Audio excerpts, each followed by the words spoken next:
La science est assez bonne pour expliquer les choses, mais parfois, les chercheurs tombent sur un os. Il y a des découvertes qui sont tout simplement trop bizarres pour avoir un sens. Regardez ce squelette. Comment les experts vont-ils expliquer cela? Heureusement pour eux, c'est artificiel. Mais ne les laissons pas s'en tirer aussi facilement. Voici quelques cas de découvertes où des scientifiques se grattent la tête, et se grattent, et se grattent. Voici le Tully Monstrum, qui signifie monstre de Tully. Non, ce n'est pas un personnage de bande dessinée ou un sous-marin expérimental. C'est une créature qui vivait sur notre planète il y a environ 300 millions d'années. Son fossile a été découvert par le collectionneur Francis Tully dans les années 50, et il lui a donné son nom. En fait, le titre complet de l'animal bizarre est Tully Monstrum Gregarium, qui se traduit par le monstre commun de Tully. Quoi que ce soit, l'animal aimait traîner dans la boue à Mason Creek, Illinois, à l'époque. Il semble qu'il y en ait eu beaucoup. Mason Creek a bien changé depuis. Avant, la région était tropicale. Maintenant, il n'y a plus que des fossiles sur l'île de pierre. Ces lits sont les seuls endroits où des monstres de Tully ont été trouvés. Ils sont bilatériens, ce qui veut dire que leurs moitiés gauche et droite sont des images miroirs. Et ils ont un corps mou. Leur proboscis distinctif ressemble à celui d'un fourmilier. Donc on pense qu'il nageait afin d'attraper la nourriture avec ses dents acérées. Le monstre possédait 16 dents qui vont de 8 cm à 35 cm de long. Avec les fossiles découverts, on pourrait penser qu'il serait facile d'étudier ces animaux. Cependant, cette créature a fait tourner les scientifiques en rond. Personne ne peut déterminer exactement ce qu'ils sont. Sont-ils des mollusques, des arthropodes, des vers? Même la technologie moderne n'aide pas.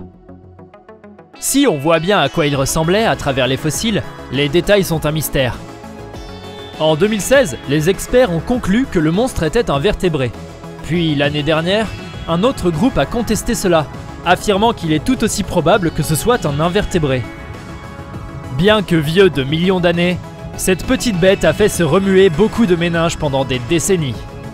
Quoi qu'il en soit, son aspect étrange, avec des yeux sur les antennes, une longue bouche et aucune mâchoire, est devenu une sensation dans l'Illinois. Ils l'ont même transformé en mascotte d'État.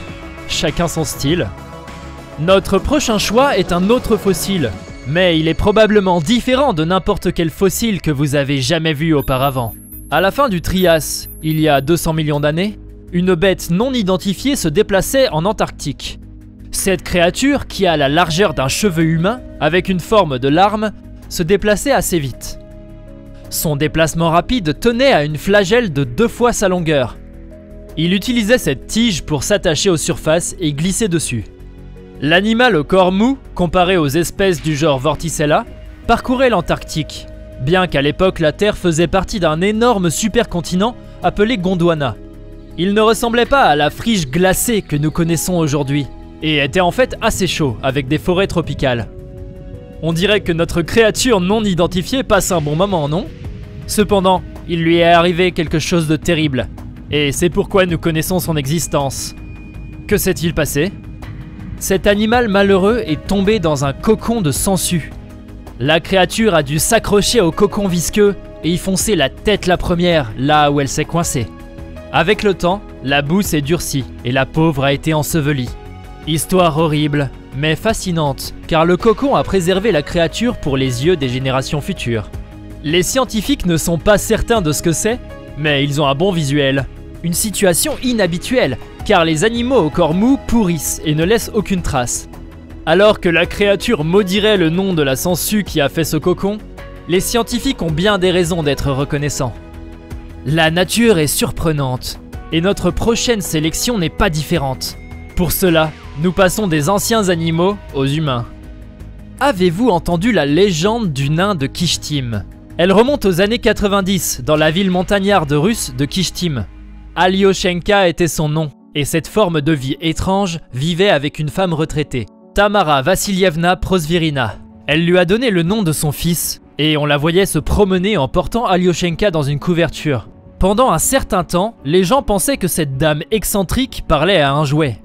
Selon ses amis cependant, ce n'était pas une poupée.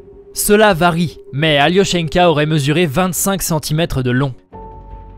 Des amis l'ont décrit comme étant brun et sans poils, avec des yeux qui lui sortaient de la tête.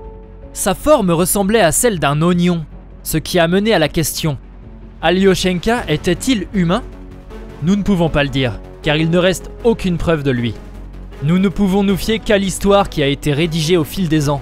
Tamara Vassilievna Prosvirina a découvert le nain Kishtim dans les bois, et ses amis ont rencontré l'enfant lors de leur visite à la maison. Gardons en tête que ses amis n'étaient pas les personnes les plus fiables, car ils étaient connus pour boire.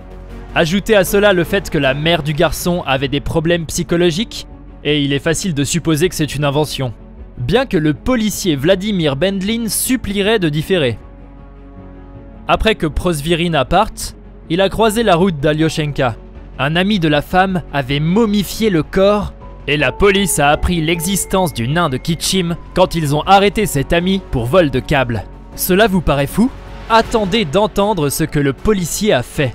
Bendlin a gardé les restes dans son réfrigérateur pour les analyser. Il les a ensuite remis aux ufologues. Mais le cadavre a disparu. Personne n'a posé les yeux dessus depuis.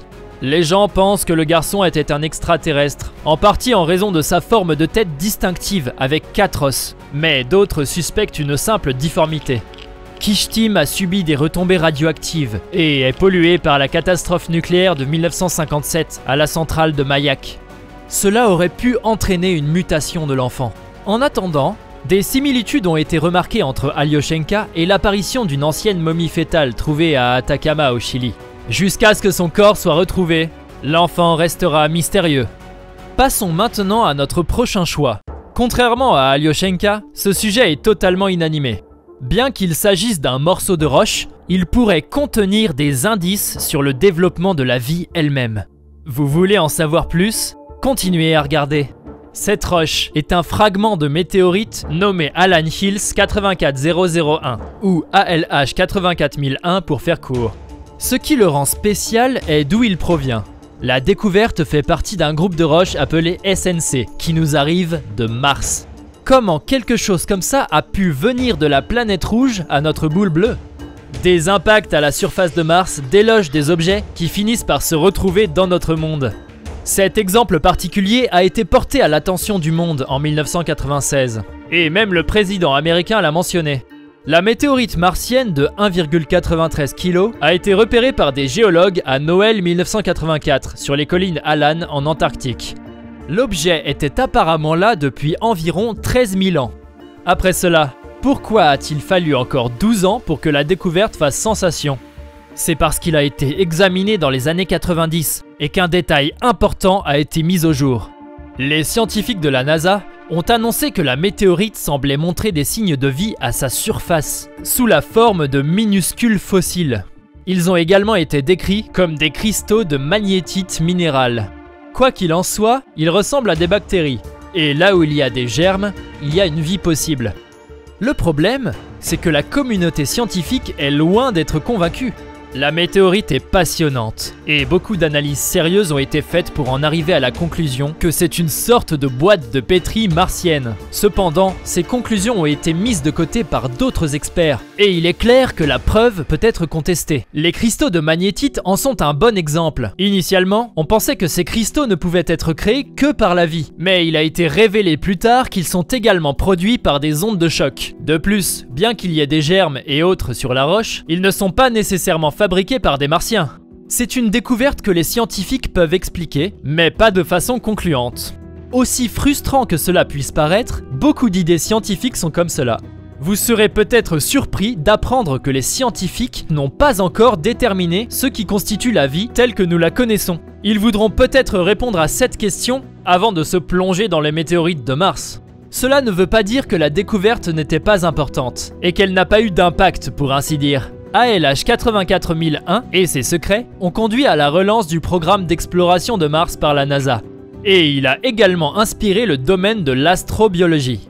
Même s'il s'avère être un non-événement, ce petit fragment a emmené l'exploration humaine dans une nouvelle direction. Quand il a été arraché à la surface de Mars, il n'aurait pas pu soupçonner qu'il affecterait une planète si lointaine. Passons des très petites particules à des choses plus grandes pour notre prochain choix. Et pour être plus grand, c'est plus grand. Un ancien système de cavernes en Chine détient un secret étrange et ahurissant. Quand nous allons vous dire qu'il y a un phénomène appelé les géants de Pangxian Dadong, vous allez penser que nous avons regardé un peu trop de films de fantasy. Mais cette découverte est réelle, et c'est un véritable mystère historique. Le cadre est le plateau du Guizhou occidental dans le sud de la Chine, en particulier le Pangxian Dadong. Qu'est-ce que c'est? C'est un ensemble de 3 grottes trouvées sur le flanc d'une colline. Dadong se traduit par grand, et c'est certainement un mot approprié. La grotte centrale mesure 220 mètres de profondeur et 8000 mètres carrés au total. Les grottes sont faites de karstes qui se forment lorsque le calcaire mou est érodé, menant à la création de cavités, et remontent à l'époque paléolithique, il y a 2,58 millions d'années. Le Pangxian Dadong est également à 1630 mètres au-dessus du niveau de la mer. Cette donnée est très pertinente pour ce que nous allons voir ensuite. Vous vous demandez peut-être pourquoi nous parlons des grottes. Ce qui est à l'intérieur est très intéressant. Faites place aux géants que nous avons mentionnés. Les géants ressemblent à des rhinocéros, voire des stégodons. Et dans les dépôts, leurs dents et leurs os ont été trouvés. Un stégodon est comme un éléphant préhistorique géant. C'est totalement incroyable, car le Pangxian Dadong est situé très haut, et il est étonnant que les restes d'animaux géants soient présents. Comment ont-ils grimpé ? Plus de 40 espèces et leurs os ont été découverts à Pangxian Dadong, y compris des humains, d'il y a entre 300 et 700 000 ans. Donc c'était clairement un endroit important pour une raison quelconque. La science n'a pas été jusqu'ici en mesure d'expliquer pourquoi de telles créatures énormes étaient dans les grottes. Nous aimerions vraiment le savoir, mais il est possible que nous ne répondions jamais à cette question. D'un autre côté, quelle énigme à essayer de résoudre?